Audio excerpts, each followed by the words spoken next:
most satisfying watercolor session.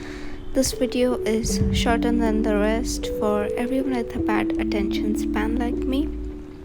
You can find the supplies I used in this painting on the screen right here. While I'm at it, I want to mention that the sketchbook was stitched by my friend Ananya. I will leave her Instagram handle on the screen so you guys can check her page out as well.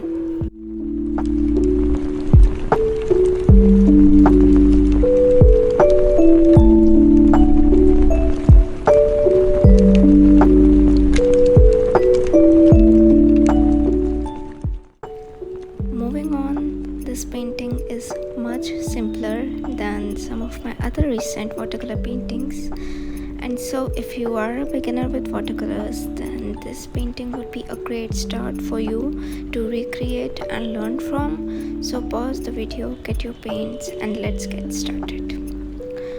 And one more thing I would like to add is that recreating or copying a painting should not be shameful. I think it's a very crucial part for someone to learn by recreating and studying other artists' paintings. So yeah, let's get started.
The main aspect of this portrait was not her face, but her hair, and that took the longest amount of time to paint as it needed the most amount of details.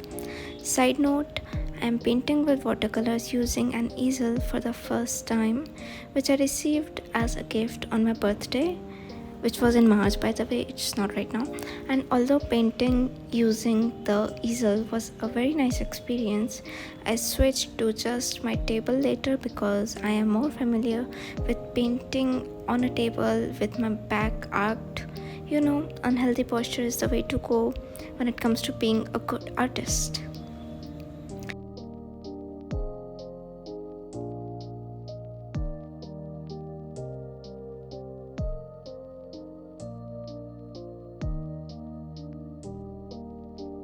And as much as I love vibrant, colorful paintings, this one is more mellow with calmer and muter tones.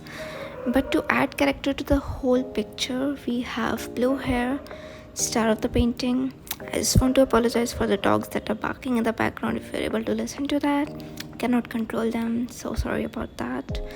And I have to add that I am, as a matter of fact, terrible at painting hair. So do not take too many lessons from me here.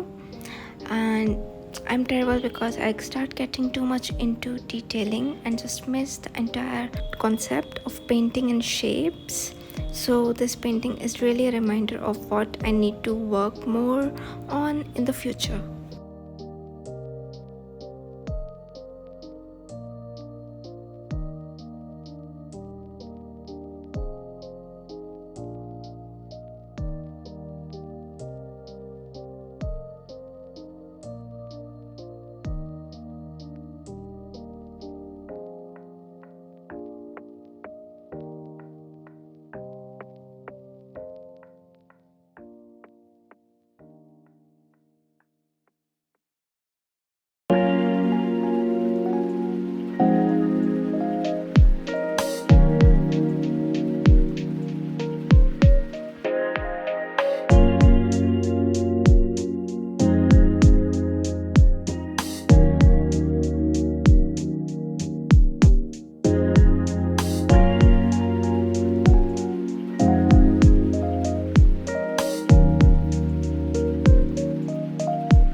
very interesting aspect of this painting is her pose and her tattoos.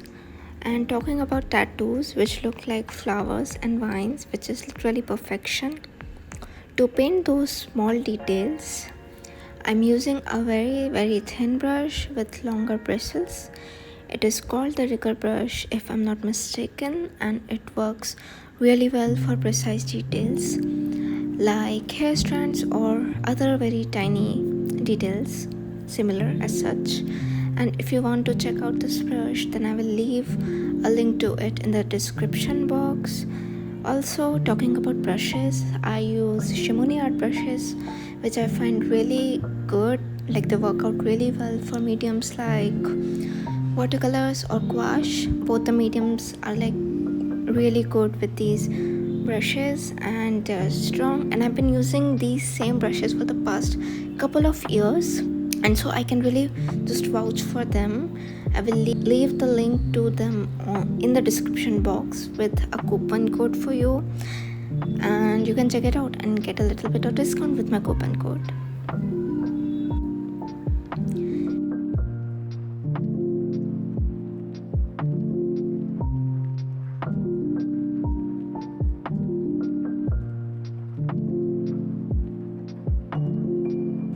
To add back the lost lighter highlight details of her hair, I used white gouache mixed with cerulean blue, as this blue is slightly lighter in value than other blues like ultramarine blue, and plus it's also more cooler in tone, I think, if I'm not wrong.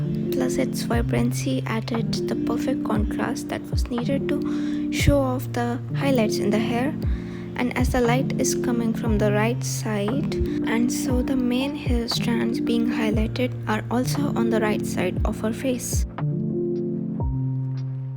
In the end, I'm just adding a few final details with pure white gouache, almost no water added, just the very damp brush, and I'm just adding those details on some of the very significant areas that needed to be lighter but got covered with watercolors during the process. And this is it for this video, guys.